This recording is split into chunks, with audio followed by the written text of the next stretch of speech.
Bom, pessoal, vamos iniciar agora então o capítulo 10 de Física 2, Introdução à Termodinâmica. Nós vamos falar agora então dos efeitos aí das trocas de calor e a realização de trabalho, energia interna. Exercício número 1, página 368. Então, as variáveis que podem definir estados possíveis para um mol de gás são: letra C, pressão, volume e temperatura. 2. Fornecem-se 5 calorias de energia sob forma de calor em um sistema termodinâmico, enquanto se realiza sobre ele trabalho de 13 joules. Nessas informações, a variação de energia interna do sistema é em joules. Bom, nós temos a quantidade de calor, 5 calorias, ele quer que transforma isso em joule, então vai dar 21 joules. O trabalho, como está sendo realizado sobre o sistema, então ele é negativo. Fórmula da variação de energia interna, ΔU, quantidade de calor menos o trabalho. O ΔU vai ser 21 menos, da fórmula, menos 13, resposta 34 joule, letra E. Número 3. No recipiente A existe determinado gás perfeito que se encontra no estado definido pelos valores PV e T da pressão, do volume e da temperatura, respectivamente. Em um recipiente B, um outro gás perfeito encontra-se no estado definido pelos valores de P da pressão, 2V do volume e 2T da temperatura. Os dois gases têm o mesmo número de mols, sejam respectivamente o 1 e o 2. As relações o 1 e o 2. As energias internas dos gases nos recipientes A e B. A relação U1 sobre U2 vale. Então vamos lá para número 3. Bom, se nós vimos aqui que a temperatura do A era T, a temperatura do B 2T. A única coisa que altera a energia interna de um recipiente é a temperatura. Então, se a temperatura do B é o dobro, então a energia interna do B vai ser o dobro do que do A. E a relação, como é a energia interna do 1 dividido pela energia interna do 2, então vai ser 1 sobre 2. Letra A, a resposta. Número 4. Em um recipiente com êmbolo que mantém a pressão igual da atmosfera, são colocados 12 mols de um gás que inicialmente ocupava 2 metros cúbicos. Ao empurrar o êmbolo, o volume ocupado passa a ser 1 metro cúbico. Considerando a pressão atmosférica igual a 10 a quinta Nm por metro cúbico, qual é o trabalho realizado sobre o gás? Então nós temos aqui, trabalho é igual a pressão sobre a variação do volume. Mais uma outra formulinha importante. O trabalho vai ser então 10 a quinta, a variação do volume foi de 1 foi para 2, Variação, ou melhor, de 2 foi para 1, variação final menos inicial. O trabalho é de menos 10 a quinta joules. 5. O gráfico a seguir representa uma transformação sofrida por 100 mols de gás ideal monoatômico que recebe do meio exterior uma quantidade de calor igual a 1,8 vezes 10 a sexta joule. Aí ele deu o valor de R para nós e vai lá algumas perguntas. Primeiro, qual que é o trabalho realizado pelo gás? Nós temos aqui um gráfico da pressão sobre o volume. Para a gente calcular o trabalho, nós podemos calcular a área desse gráfico, é o trabalho. Então, a área desse gráfico, nós temos que é um trapézio, a base maior mais a base menor vezes a altura dividido por 2. Extraindo os dados do gráfico, nós vamos chegar aí que o trabalho é de 4,5 vezes 10 a quinta Newton por metro quadrado. Letra B. A variação de energia interna. Então, vamos calcular o ΔU. Nós já temos o valor lá no enunciado da quantidade de calor, menos o trabalho. Resposta de 1,35 vezes 10 a sexta joule. E na letra C ele quer saber a temperatura do gás no estado A. Basta a gente usar o PV igual a nRT. Nós temos aí a pressão inicial de 3 vezes 10 a quinta. O volume inicial é 1. O número de mols é 100, foi dado lá no enunciado. O R E o T nós vamos descobrir 361 Kelvin. Tranquilo, né? 6. Um gás sofre a transformação entre os estados A e D, dado pelo gráfico abaixo. Então aqui nós temos várias perguntinhas. Qual é o trabalho realizado entre os estados A e B? Vamos lá. A e B, pessoal, não há alteração no volume, então não tem trabalho realizado, o trabalho é zero. A letra B, qual é o trabalho realizado entre B e C? Para calcular o trabalho de B e C, basta a gente calcular a área desse quadrado aqui. Nós vamos ter então a base vezes a altura, que vai nos dar 40.000 joules. Vamos para a letra C. Qual o trabalho realizado entre C e D? Entre C e D é essa área aqui. Então nós vamos ter o trabalho aí realizado de 30.000 joules. Qual é o trabalho realizado entre A e D? Nós vamos ter toda essa área aqui. Então entre A e D nós vamos chegar aí a 70.000 joules. Ou desculpa, melhor. Isso, 70.000 joules. Letra E. Se o ciclo fosse percorrido no sentido oposto, ou seja, de A para D, qual seria o trabalho realizado entre D e A? Seria um trabalho aí negativo, né, de menos 70.000 joules, só inverteria o sinal, beleza? A 7 fala de uma figura representada no sistema termodinâmico constituído por uma quantidade de gás de peso por um eixo interior de um cilindro. Sobre esse sistema termodinâmico, analise alternativas e some as corretas. Aqui eu já vou antecipar e ganhando tempo, todas estão corretas. Esse exercício ele serve como uma revisãozinha sobre os gases, muito importante dar uma estudada nele. 8. A figura abaixo apresenta o diagrama da pressão P em função do volume em um sistema termodinâmico que sofre 3 transformações sucessivas, de x para y, de y para z e de z para x.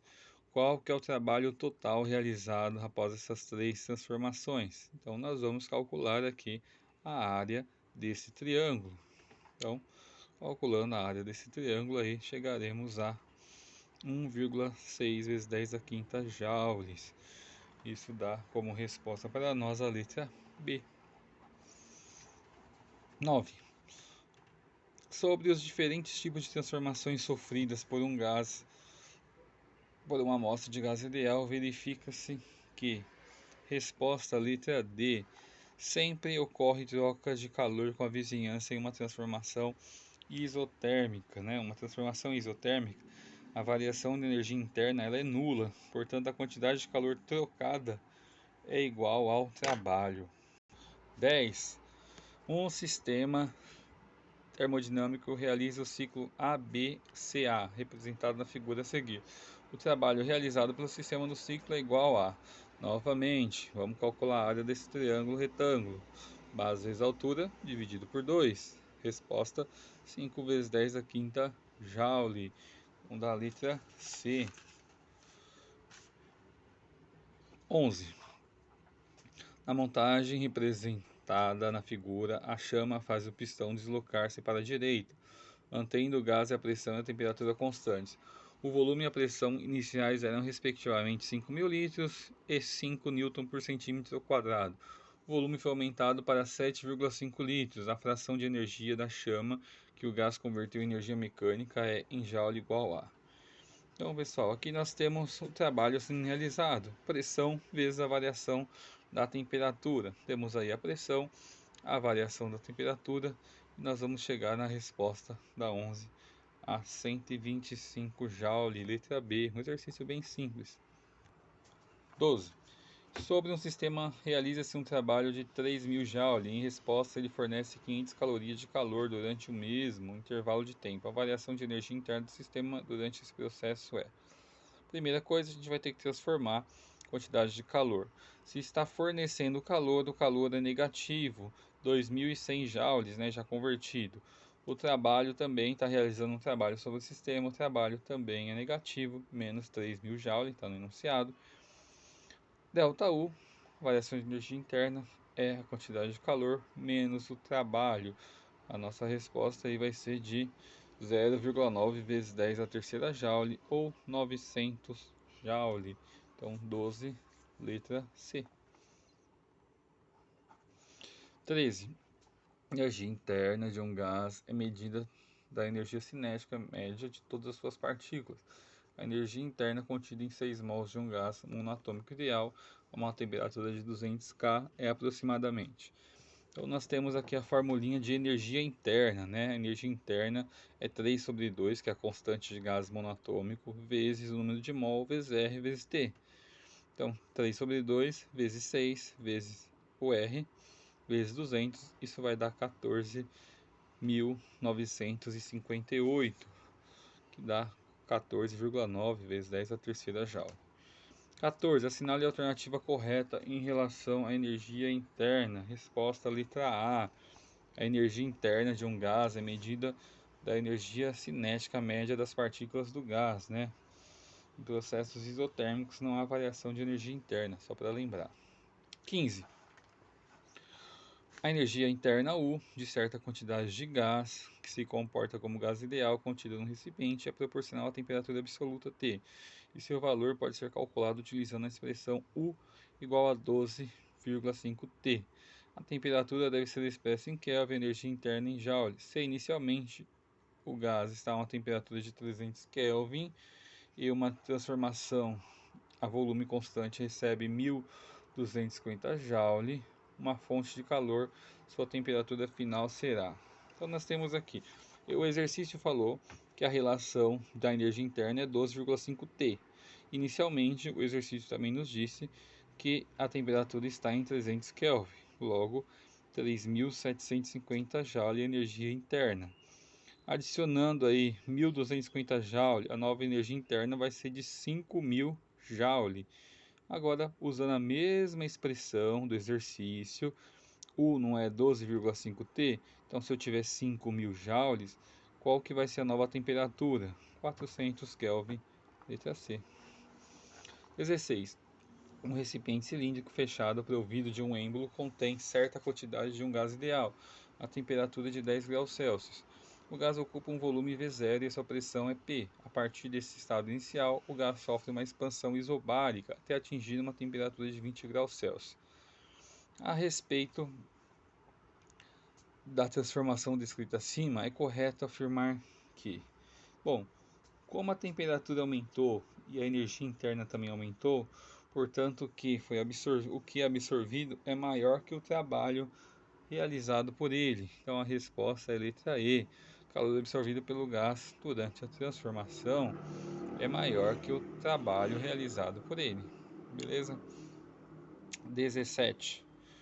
Um estudante verifica a ação do calor sobre um gás perfeito, inserido em uma seringa de vidro, aquecendo-a com uma vela e mantendo fechada a sua saída. Então vamos lá. Desprezando o atrito entre o êmbolo da seringa e o vidro, pode-se afirmar que durante o aquecimento, então o que vai acontecer? Vai haver um aumento, né, no volume ocupado pelo gás devido ao deslocamento do êmbolo. Então nossa resposta é a letra B. Se a pressão do gás se mantiver constante, a energia interna do sistema vai aumentar, fazendo com que o gás realize um trabalho deslocando o êmbolo da seringa. Então, letra B. 18. Mantendo uma estreita abertura em sua boca, sopra com vigor a sua mão agora. Você produziu uma transformação adiabática. Nela, o ar que você expeliu, sofreu uma violenta expansão, durante a qual, letra A, pessoal, o trabalho realizado correspondeu à diminuição da energia interna desse ar, por não ocorrer trocas de calor com o meio externo. Só para relembrar, numa expansão adiabática, o volume aumenta e a energia interna diminui. Já que numa situação adiabática, a quantidade de calor, né, de troca de calor é igual a zero. Então, toda a variação de energia interna depende do trabalho realizado. 19. Nós temos aqui um diagrama PIV a seguir, 4 processos termodinâmicos cilíndricos executados por um gás, com seus respectivos estados iniciais. Então, estão representados. O processo no qual o trabalho resultante realizado pelo gás é menor. Qual que é o menor? Bom, basta a gente calcular a área de todo mundo. Então, a área do L, 1 vezes 4 dá 4 joule. A área do J, 2 vezes 2, né, base vezes altura, dá 4 joule. A área do K, 3,14 vezes o seu raio, que é 1 ao quadrado, né, vezes o raio ao quadrado, 3,14. E o nosso outro quadrado aqui também, nosso paralelogramo, aliás, 2,2 vezes 2 vezes dá 4 joule. Resposta, né, pessoal, dá 19, é o K. Esse círculo aqui vai realizar o menor trabalho. Só era calcular a área de cada uma das figurinhas. 20. O êmbolo cilíndrico a seguir varia de 5 centímetros sua posição, e o gás ideal no interior do cilindro sofre uma expansão isobárica sob pressão atmosférica. O que ocorre com a temperatura do gás durante essa transformação termodinâmica? Qual o valor do trabalho realizado sobre o sistema pela atmosfera durante a expansão? Então ele deu aqui alguns valores. Vamos calcular aí. Bom, trabalho, né, é a pressão vezes a variação do volume. Nós podemos substituir aqui a variação do volume pela altura vezes pela área vezes a variação da altura. Vamos chegar aí a 5 joules. Então o trabalho realizado sobre o sistema é menos 5 joules. E a temperatura ela aumenta. Assim a gente conclui letra A. Finalizamos mais uma parte.